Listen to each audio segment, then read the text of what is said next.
My family mocked my daughter until the truth came out. The dinner where everything changed. The night my family mocked my daughter in front of everyone was the night I stopped calling them family. The restaurant was loud and warm. People laughed around us. Forks clinked against plates. Birthday candles flickered across nearby tables. From the outside, everything looked normal. But toxic families always look normal in public. That's what makes them dangerous. My daughter Sophie sat quietly beside me wearing a soft blue sweater and nervously fixing her sleeves every few seconds. She always did that when she felt uncomfortable. And unfortunately, my family made her uncomfortable constantly. "You okay, sweetheart?" I asked softly. Tiny nod. Fake smile. Not convincing at all. Sophie was only 9 years old, but she already understood something children should never understand. How to stay quiet so adults don't get angry. My mother suddenly sighed while looking directly at her. "Can she stop moving around so much?" Sophie instantly froze. "I'm sorry." That tiny apology nearly destroyed me, because children who apologize constantly usually learn it from fear, not manners. My younger brother Tyler laughed while drinking coffee. "She acts nervous all the time." "No," I said calmly. "She acts nervous around this table." Silence. Immediate silence. Good. Sometimes truth deserves uncomfortable silence. My father leaned back in his chair. "There you go again, making everything dramatic." Funny how cruel people always call pain drama. I ignored him and helped Sophie cut her food. Her small hands shook slightly while holding the fork. Then Tyler smiled again. "You know what's sad?" Nobody answered. He looked directly at Sophie. "She reminds me exactly of her mother." My chest tightened instantly. Because Sophie's mother, my wife Emily, passed away 3 years earlier. Sophie lowered her eyes immediately. "Mommy wasn't bad." Tyler shrugged carelessly. "She was weak." That sentence hit me like ice water. And the worst part? Nobody corrected him. Not my mother. Not my father. Nobody. Sophie looked toward me slowly. Children always look at their parents first after cruel moments, searching for safety, searching for truth, searching for protection. "Daddy?" "Yeah?" "Was Mommy weak?" I swear my heart almost broke right there in that restaurant. I leaned toward her carefully. "No." "Then why does Uncle Tyler say that?" Before I could answer, my mother interrupted coldly. "Because your mother ran away from responsibility." That was it. That was the moment anger finally replaced years of silence inside me. Emily didn't abandon us. She died after a long illness, and somehow my family still found ways to disrespect her memory in front of our daughter. Sophie's eyes filled with tears immediately. "I miss Mommy." My father sighed impatiently. "Here come the tears again." I slowly looked at him, and for the first time in years, I stopped caring about disappointing them, because suddenly I understood something clearly. People who enjoy hurting children do not deserve loyalty simply because they share your blood. Sophie quietly wiped her eyes, trying not to cry publicly, trying not to embarrass anyone. Children in toxic families learn emotional survival too early. Then Tyler laughed again. "She cries exactly like her mother did."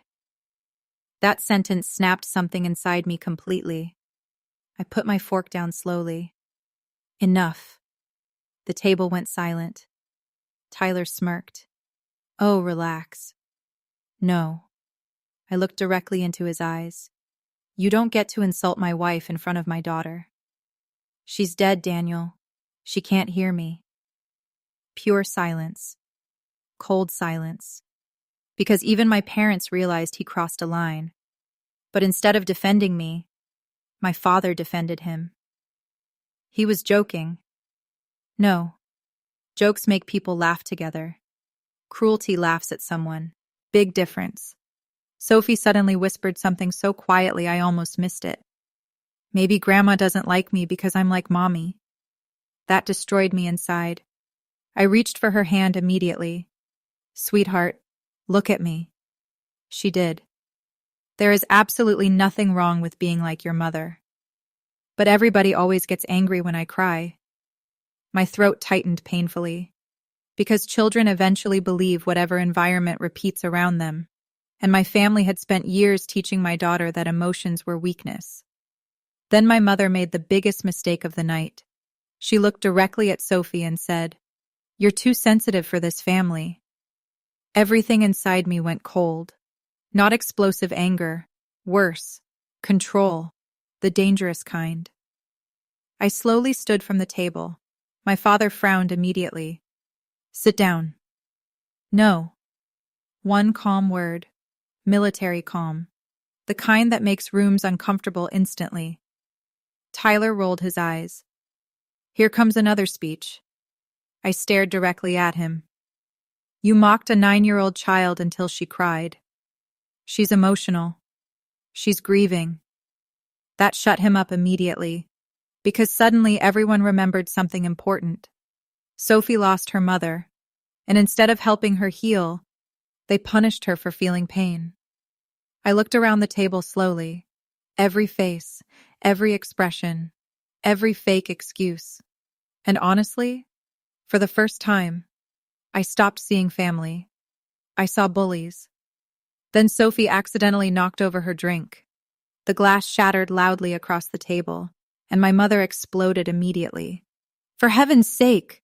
The entire restaurant turned toward us. Sophie panicked instantly. I'm sorry. Then my father said the sentence that changed everything. "This is exactly why nobody wants you around." Silence. Complete silence. Sophie stared at him like the world stopped moving. And honestly, mine did too. Because no grandfather should ever say that to a child, especially one already carrying grief. Sophie slowly looked down, and when she spoke, her tiny voice barely existed. "I'll stay home next time." That sentence broke something inside me permanently, because children only offer to disappear when they believe their existence causes problems. And my family had pushed my daughter to that point. I grabbed my jacket immediately. "We're leaving." My father stood up angrily. "You're overreacting again." "No," I said quietly. "I've been underreacting for years." That silence hit differently, because deep down, they knew I was right. Then Tyler laughed nervously. "What are you gonna do? Stop talking to us?" I looked directly at him, and for the first time in years, I finally said the truth out loud. "No." I paused.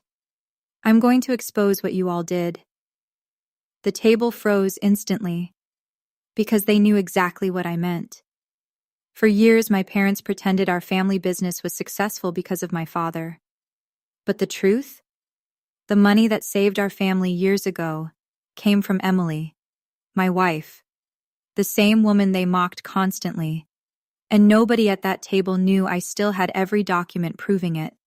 Every transfer, every signature, every secret. My mother's face lost color immediately. "Daniel." "No," I interrupted calmly. "You spent years humiliating my wife and daughter while secretly living off the money Emily gave this family." Pure silence. Even Tyler stopped smiling. Sophie looked up at me confused. "What does that mean?" I knelt beside her carefully. "It means your mommy helped everyone long before she got sick." My father's voice hardened instantly. "This is not the place." Interesting. Now embarrassment mattered to them. Not when Sophie cried, not when they mocked a child, only when truth entered the room. I laughed softly, not happy laughter, the exhausted kind. "You should have thought about that before humiliating my daughter in public." People around us started staring now, whispering, watching. And honestly, good. Let them feel uncomfortable for once. My mother looked terrified, because she knew the truth could destroy their perfect image. Years earlier, Emily secretly gave my parents money to stop the family business from collapsing. She saved them, protected them, helped them survive.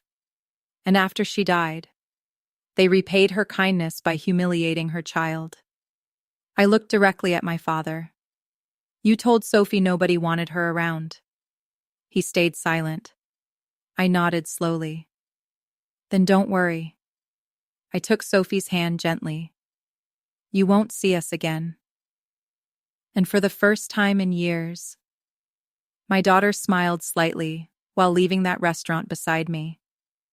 Not because she was happy, because for the first time, someone finally chose her over toxic people. Rain tapped softly against the truck windows as Sophie sat quietly beside me holding her small backpack. Neither of us spoke for several minutes. Then finally, Daddy? Yeah? Did Mommy really help them? I smiled sadly. She helped everyone. Sophie looked out the window quietly. Then why were they so mean about her? That question hurt more than anything my family said that night. Because honestly, some people grow uncomfortable around kindness they never deserved. Emily loved deeply, forgave easily, helped people even when they hurt her, and toxic people often mistake kindness for weakness. I reached into the glove compartment slowly and pulled out an old photograph. Emily smiling beside Sophie at the beach. Healthy, happy, alive. Sophie held the picture carefully. I miss her. I know. Then I told her something I should have said years earlier. Your mother was the strongest person I ever knew. Tears filled Sophie's eyes again, but this time, she wasn't ashamed of them. And honestly, that mattered more than revenge. Because healing begins the moment children stop apologizing for their feelings. That night, after Sophie fell asleep, I opened the old storage box in my closet. Inside were the documents, bank transfers, signed agreements, messages from Emily, proof, years of proof. I stared at them quietly. Then my phone started ringing. Mom, Dad, Tyler. Again and again. I ignored every call, because suddenly they were scared. Not of losing me, of losing their reputation.